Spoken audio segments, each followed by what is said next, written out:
Hey guys, welcome to your channel. In this video, you will learn on how you can add or remove your card on Temu. So first thing that you are going to do here is you just have to simply launch the Temu application on your mobile device. Then after that, you just have to log in to your account. And then if you don't have an account yet, you just have to sign up for one.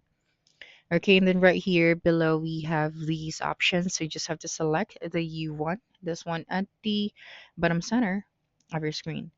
Okay, and then after that, you have this gear icon or the settings at the top right of your screen. So you just have to simply tap on this one. Okay, tap on it.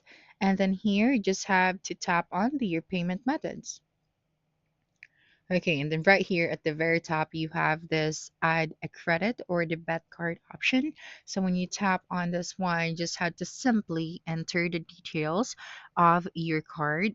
Okay, and then once you are done adding the details of your card here, you just have to simply tap on the add your card option. Or you can also use this scan card option where you don't have to manually type out the details of your card. You just have to simply place your card. Okay, and then I just have to scan it. Okay, and then once you're done adding your card here, so if you want to remove it, so you just have to go back here, and then you have the option where you can remove your card here on Timo. So that's it for this video. If you think this video helped you solve your concern, please subscribe, like this video, and leave your comment below. Bye.